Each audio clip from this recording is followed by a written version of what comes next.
Now, one of the interesting things is, of course, when 87% of people say that human activities are damaging the planet, there's a bunch of other parts of the equation. They have to believe that that's greenhouse gas emissions they're doing it, and they have to believe that it needs to be reduced and by a certain amount and now, and maybe at some cost.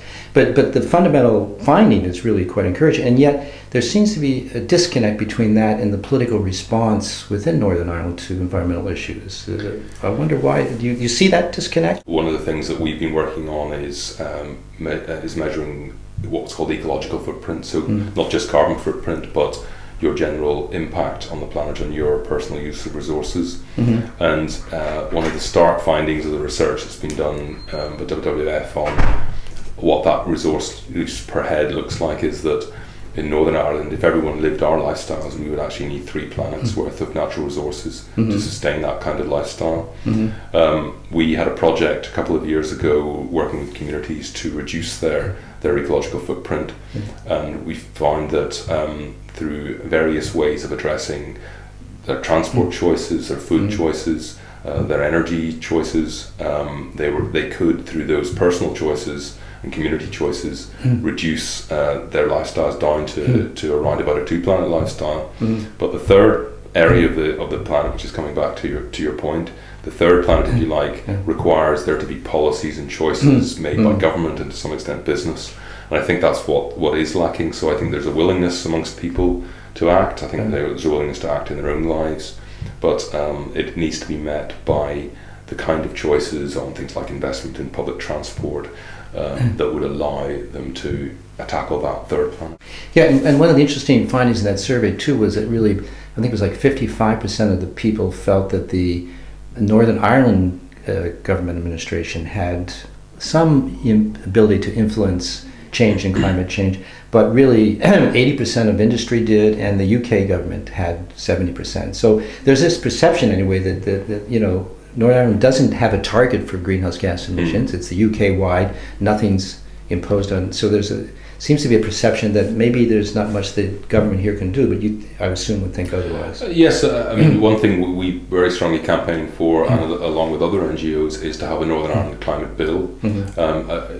Scotland, for instance, have their own climate bill and actually have more ambitious targets than the UK climate bill.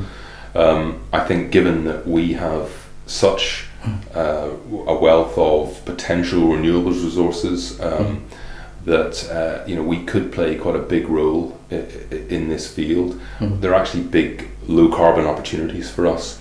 So we need a bill because yes, we want to contribute to what is a global problem, but actually we need a bill to drive the kind of changes and actually the kind of investment that's needed to generate a low carbon future for people.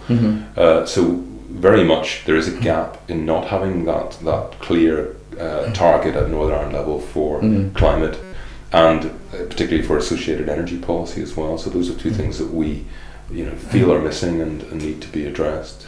Now, I know that while you're always working with the government to try and change it and develop policies, you also recognize that there is this other world out there, people doing things in the real world. And I wonder if you could explain to the audience what your RIPPLE program is. But first you have to tell us what RIPPLE stands for. Okay. Well, RIPPLE is a project which stands for Rivers Involving People, Places and Leading by Example, which is a bit of a mouthful, yes. But hopefully it creates a memorable name for the project. And matched on the ground by what people do, I hope. Absolutely, yes. The origin of the RIPPLE project comes from our general work on rivers and lakes, on fresh water.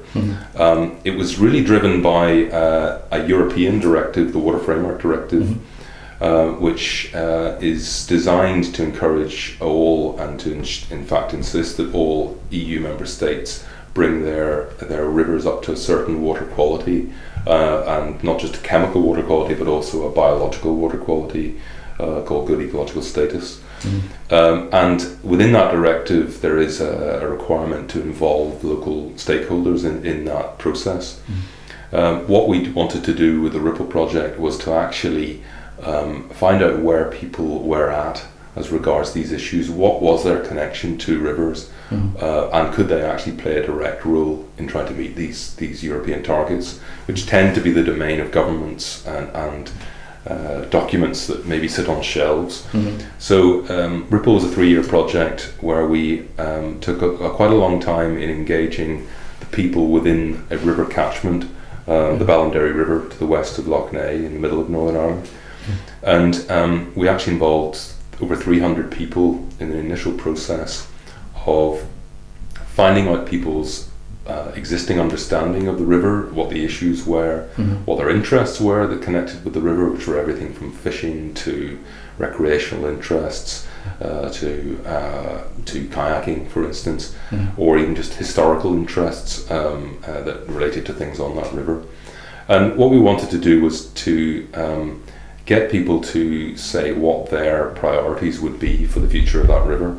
And through a process of encouraging that group of people, through that process, they developed a 115-point action plan for that river with prioritized actions covering a range of activities from promoting access to the river, improving water quality, improving wildlife on the river, and improving understanding and education about the river.